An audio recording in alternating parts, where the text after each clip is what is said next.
WhatsApp guys, welcome back to my channel NCERT blaster. कैसे हो बच्चे लोग? Hope you are doing well, मज़े में हो, अच्छे से पढ़ाई करो। और आज हम लोग आगे कंटिन्यू करते हैं, ठीक है। होपफुली ये हमारा जो है लास्ट वीडियो होगा इस चैप्टर का। और लास्ट क्लास में हम लोगों ने लिथोस्फीयर पढ़ लिया था। जो भी डाउट्स होंगे आप कमेंट सेक्शन में करो, पूरा का पूरा कोशिश होगा उसको रिजॉल्व करने का। आगे चलते हैं। लिथोस्फीयर आपको समझ आ गया कि वो बेसिकली लैंड होता है, ठीक है। आगे चलते हैं हम लोग हाइड्रोस्फीयर में, ठीक है। हाइड्रोस्फीयर देखो, आपको नाम से समझना पड़ेगा। हाइड्रो का मतलब क्या होता है? वाटर होता है, ठीक है। तो हाइड्रोस्फीयर बेसिकली जो होता है वो वाटर से वो होता है, ठीक है। इसमें लिखा भी हुआ है, ठीक है। द डोमेन ऑफ वाटर मतलब वाटर का जो एरिया होता है उसको हम क्या बोलते हैं? हाइड्रोस्फीयर बोलते हैं।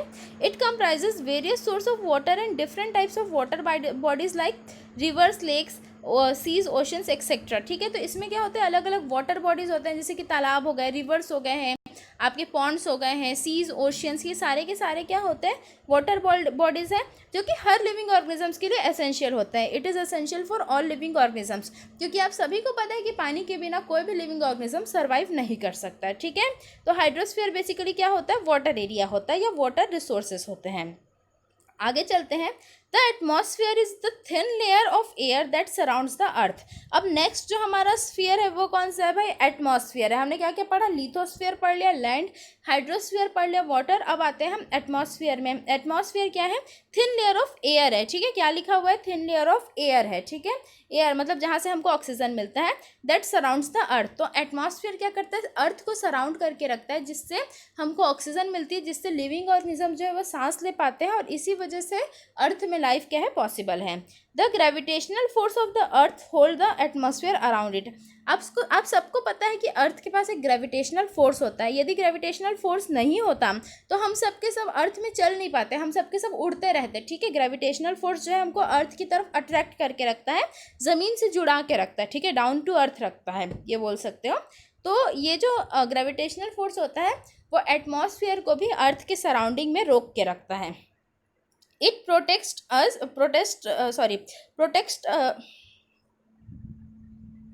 wait a minute, there is protect us from the harmful rays and scorching heat of the sun, ठीक है। तो ये हमको किससे प्रोटेक्ट करता है? हमको किससे बचाता है?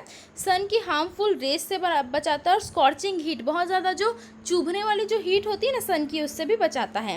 It consist of a number of gases, dust and water vapours, ठीक है। एटमॉस्फेयर में क्या होते हैं? इस चीज़ को आपको मार्क करके चलना है। अगेन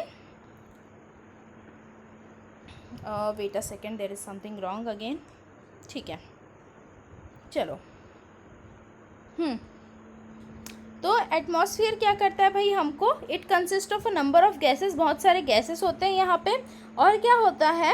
डस्ट होते हैं, एंड वाटर वेपर्स भी एटमॉस्फेयर में प्रेजेंट होते हैं। The change in the atmosphere produces change in the weather and climate. जैसे हमारे एटमॉस्फेयर में जब चेंज होता है तो उससे क्या क्या चेंज होता है? वेदर और क्लाइमेट भी चेंज होता है। अच्छा, आप लोगों में से किसी को वेदर एंड क्लाइमेट में डिफरेंस पता हो तो वो कॉमेंट सेक्शन में कॉमेंट करके बताओगे, ठीक है। तो हमारा जो मौसम होता है बेसिकली वो एटमॉस्फेयर पे डिपेंड करता है। Plants and animal kingdom together make biosphere of the living bird. अब नेक्स्ट हम लोग इंपॉर्टेंट थिंग में आते हैं। जो हम लोगों ने देखा था वो क्या था आपका? बायोस्फीयर, ठीक है। बायोस्फीयर, इसको हम ग्रीन से मार्क करके चलते हैं। मैंने पहले भी बताया था कि बायो मतलब होता है लाइफ। तो प्लांट्स, एनिमल्स, ह्यूमन बींग्स, सभी के सभी जो भी लिविंग ऑर्गेनिजम्स है वो जो है एक डाइवर्सिटी बनाते हैं, ठीक है। जैसे कि आप देखोगे तो अर्थ में ह्यूमंस भी हैं, काउस भी हैं, डॉग्स भी हैं, ऐसे बहुत सारे एनिमल्स हैं। इसके अलावा अलग अलग तरीके के प्लांट्स हैं, माइक्रो ऑर्गेनिजम्स हैं, सभी के सभी क्या है? जिंदा है, सर्वाइव कर रहे हैं। तो ये सब क्या बनाते हैं? ये सब जो है लिविंग थिंग्स जो है वो बायोस्फीयर का फॉर्मेशन करते हैं। It is a narrow zone of the earth where land, water and air interact with each other to support life. और बायोस्फीयर में क्या होता है? लैंड, वाटर और अर्थ, तीनों के तीनों कंपोनेंट्स मिलके क्या करते हैं? लाइफ को सपोर्ट करते हैं। अब ये कैसा होता है समझते हैं। सपोज लाइफ बनाने के लिए, ठीक है, सपोज नहीं, मतलब ज़िंदगी को कंटिन्यू रखने के लिए, लाइफ को कंटिन्यू रखने के लिए लैंड चाहिए जिसमें ह्यूमन बींग्स, एनिमल्स, प्लांट्स रह सकें।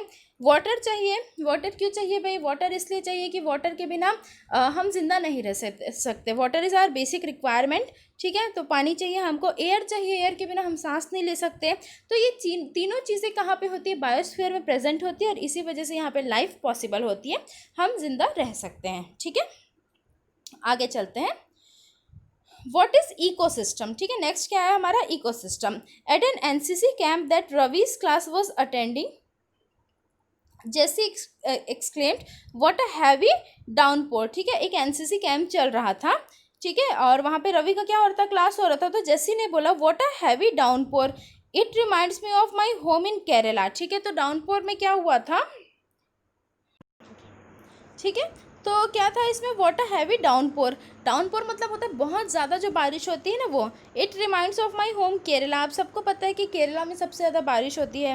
You should come and see how it pores and pores and pores over lush green fields and account plantation. इसमें क्या होता है, बहुत ज़्यादा बारिश होती है, कंटिन्यू मानसून आती है तो, और इससे क्या होता है कि जो ग्रीन फील्ड्स होते हैं ना, और जो कोकोनट के प्लांटेशंस होते हैं, जैसे केरला या साउथ इंडिया में कोकोनट्स बहुत ज़्यादा मिलते हैं। आप में से जो भी साउथ इंडियंस होंगे उनको अच्छे से पता होगा। तो वहाँ पर क्या होता है कि काफ़ी ज़्यादा इसकी रिक्वायरमेंट होती है, किसकी होती है, वाटर की होती है। Heera from Jaisalmer exclaimed we get no rains, ठीक है। और हीरा बोलता है जैसलमेर से, जो कि राजस्थान में है, कि हमारे यहाँ तो रेन ही नहीं होती है भाई। मतलब कि जो साउथ इंडियन है वो बोल रहे हैं भाई हमारे यहाँ तो इतनी रेन होती है कि हम क्या बताएं, सब कुछ ग्रीन ग्रीन हो जाता है। और दूसरा जो है वो है जैसलमेर से, जो बोल रहा है भाई हमारे यहाँ तो रेन ही नहीं होती है। We see only kikar and sand as far as eyes can see, ठीक है। तो ये क्या देखते हैं, ये सिर्फ और सिर्फ बोल सकते हो आप, जो बालू होते हैं ना, सैंड होते हैं, रेत, वो देखते हैं। और कहाँ पे, जैसलमेर में, राजस्थान वाले एरिया में, ठीक है। But you also find camels, और क्या मिलता है, रवि ने बोला कि लेकिन आपको तो वहाँ पर ऊँट भी मिलता है। तो ये सब क्या हो रहा है, ये जनरल डिस्कशन हो रहा है, ठीक है। जैसी बोल रहा है कि भाई मेरे यहाँ केरला में तो बहुत ज़्यादा बारिश होती है, और हीरा बोल रहा है कि भाई मेरे यहाँ जैसलमेर में तो बिल्कुल बारिश ही नहीं होती, हमको बस रेत वेत मिलते हैं। तो रवि बोलता है लेकिन आपके यहाँ पे जो है जैसलमेर में, वहाँ तो कैमल भी मिलते हैं ना, ऊँट भी मिलते हैं करके, ठीक है। तो अब इनकी डिस्कशन का क्या मतलब है, आगे देखते हैं। फिर हीरा ने बोला, Heera says not just camels, if you visit our desert you will see snakes, lizards and many insects too. तो हीरा ने बोला भाई सिर्फ कैमल्स नहीं मिलते हैं हमारे यहाँ, यदि आप हमारे रेगिस्तान में आओगे ना, वहाँ पे आओगे हमारे डेजर्ट्स में, तो आप देखोगे कि स्नैक्स भी मिलते हैं, सांप मिलते हैं, लिजार्ड्स मिलते हैं, एंड मैनी इंसेक्ट्स भी, और बहुत सारे कीड़े वीड़े भी मिलते हैं। तो रवि वंडर्ड, रवि बिल्कुल एकदम सोच रहा था कि भाई क्या बात है, why do animals the vegetation and the way people live vary from place to place.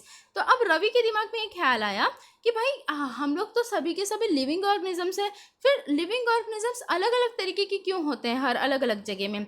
For example जो है बोल सकते हो आप, केरला जो है जहाँ पे बहुत ही ज़्यादा बारिश हो रही थी, वहाँ पे सब कुछ ग्रीन ग्रीन था, जबकि जैसलमेर जो कि डेजर्ट एरिया है, वहाँ पर क्या था, मतलब ग्रीनरी नहीं थी, वहाँ पे सैंड वगैरह ज़्यादा था, कैमल्स था। तो ऐसा क्यों होता है कि प्लांट्स, एनिमल्स, ये सब हर जगह में अलग अलग होते हैं, ठीक है। जैसे कि केरला में कोकोनट प्लांटेशन था, जबकि जैसलमेर में तो ऐसा था ही नहीं। तो रवि इस बात से वंडर्ड था, बहुत ही ज़्यादा आश्चर्यचकित था, आप बोल सकते हो। Are they all related to each other, उसके दिमाग में आया कि क्या ये सारी चीज़ें एक दूसरे से रिलेटेड हैं, ठीक है। इसके अलावा देखो, चलो कंटिन्यू ही करते हैं।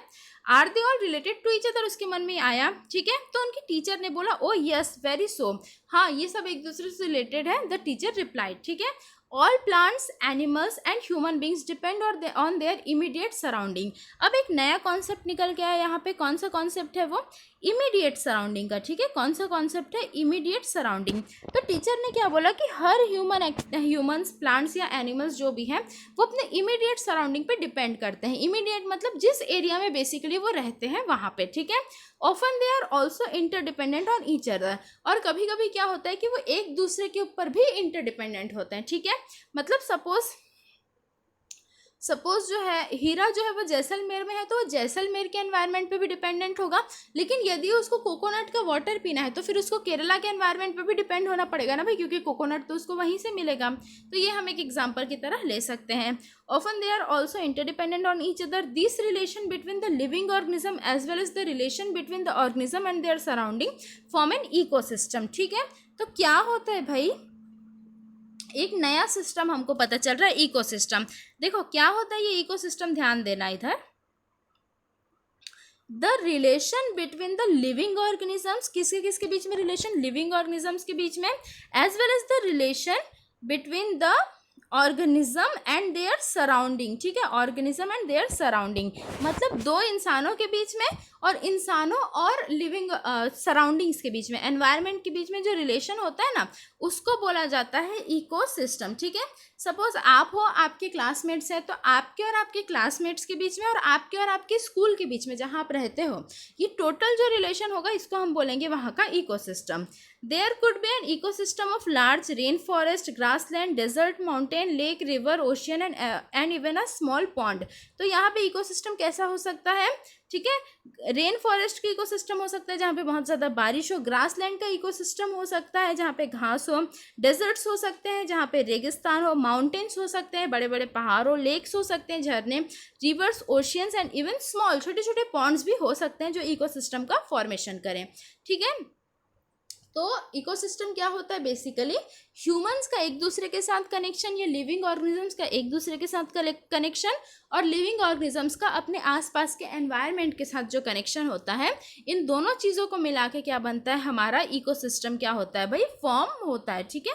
क्या होता है, हमारा इकोसिस्टम फॉर्म होता है। इस चीज़ को भी आप लोग इम्पॉर्टेंट मार्क करके चलो। और देखो, आपका वीडियो जो है मैं चाह रही हूँ कि ज़्यादा लंबा ना हो, तो हम लोग 10-12 मिनट का ही वीडियो करते हैं और इसके बाद फिर हम लोग नेक्स्ट वीडियो में जो है इस चैप्टर को कंप्लीट कर लेंगे। और आई होप आप लोगों को अच्छे से चीज़ें समझ आ रही होंगी। जो भी डाउट्स होता है वो आप लोग कमेंट सेक्शन में कमेंट करके पूछो और अच्छे से पढ़ो, मज़े में पढ़ो, लाइन बाय लाइन पढ़ो। और हाँ, इससे पहले वाले वीडियोज़ यदि आप लोगों ने नहीं देखे तो प्लेलिस्ट जाके चेक करो, क्लास 7 ज्योग्राफी का आपको मिल जाएंगी सारी चीज़ें, ठीक है। तब तक के लिए जो है आराम से अच्छे से पढ़ाई करो। और वीडियो अच्छा लगा हो तो वीडियो को लाइक करो, चैनल को सब्सक्राइब करो, बेल आइकॉन प्रेस करो ताकि आपको नोटिफिकेशन टाइम टू टाइम मिलता रहे। और जितना ज़्यादा हो सके अपने फ्रेंड्स के साथ, अपने आसपास वालों के साथ वीडियो शेयर करो, क्योंकि ज्ञान हमेशा बांटने से बढ़ता है। तब तक के लिए good bye, take care, see you soon.